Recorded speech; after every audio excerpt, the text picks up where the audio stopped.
What's up guys, today we're back with some Pokemon Black 2 Kaizo. Let's go! Before we get started, remember to leave a like on the video and subscribe to the channel if you want to see more from this game. But without further ado, let's get right into it. In this video, we're going to battle our rival, and of course, this is Black 2 Kaizo. All battles in this game are double battles, and although our Pokemon are still very low levels, you'd be surprised that his Pokemon actually have like mid to late game movesets. It's insane, but here we go. So he leads with the Oshawott and Cleffa, and we lead with Bulbasaur and Cleffa as well. Cleffa being probably the best support mon, especially for this early game, considering its ability and moves it gets access to. So right off the bat, he goes for the Helping Hand, and we've got to be careful because this Oshawott is super dangerous. As it goes for the Calm Mind, already you can see it's got insane moves for being a level 11. But we've got a plan for that. First, we're going to hit him with the super effective Vine Whip. It deals about half health. Unfortunately, he is going to heal right back up with the Berry Juice, but here's the kicker. We hit him with the Encore, and now he's going to be locked into that Calm Mind for the next few turns. We're going to take advantage of that. So the key here is that we really need to focus down the Oshawott before the Encore runs out, because Cleffa alone can't do much.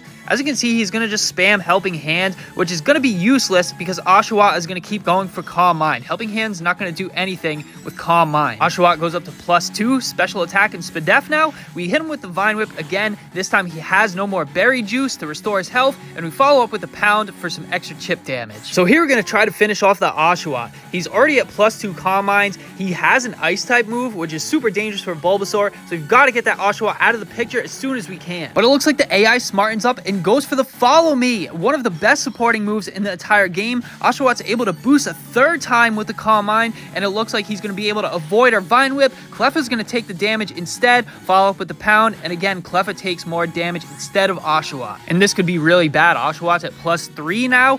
The thing with Follow Me is that he can just spam that 2 or 3 times in a row. Until we take out the Cleffa, we may not be able to get to this Oshawott after all. So no matter what, we've got to start dealing some damage as fast as we can. Cleffa goes for Follow Me again, and this is exactly what I was afraid of, because Oshawott's Encore is going to run out this turn. However, instead of attacking, he goes for the Swagger instead. An interesting play, definitely, but at least he didn't attack with Icy Wind. Swagger is not as bad. However, we are going to get confused and unfortunately are unable to hit through confusion. Cleffa is still going to be able to get off the Pound, but again, Cleffa is more of a support Pokemon. We're not dealing very much damage with Cleffa here. We need to get an attack off with Bulbasaur. And here we go. Oshawott goes for the +3 Stab Water Pulse into Cleffa, but surprisingly, he tanks the hit. Bulbasaur snaps out of confusion, and we get the Vine Whip off on Oshawott, and he goes down. We're just really lucky that he went for Water Pulse instead of Icy Wind. That would have been GG for Bulbasaur, but in this case, we follow up with the Pound into Cleffa and take out both of the opponent's Pokemon. That's 2 down, 2 to go,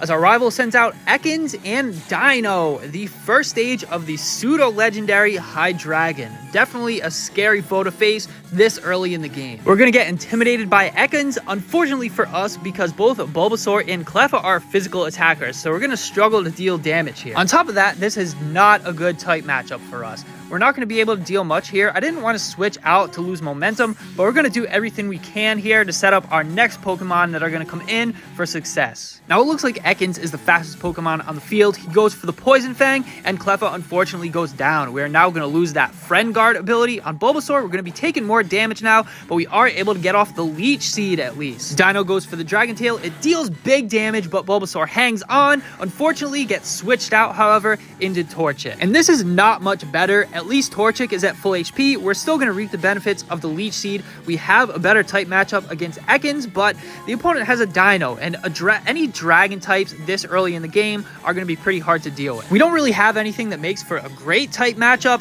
but instead we're going to bring out the Poochyena and at least get off the Intimidate, because we know that both of the opponent's Pokemon are physical attackers. So we want to focus down one side, standard double battle tactics, but Ekans goes for the Coil, and look at these movesets, just insane for a level 11 Ekans. It coils up, bringing its attack back up to neutral and boosting its defense and accuracy as well.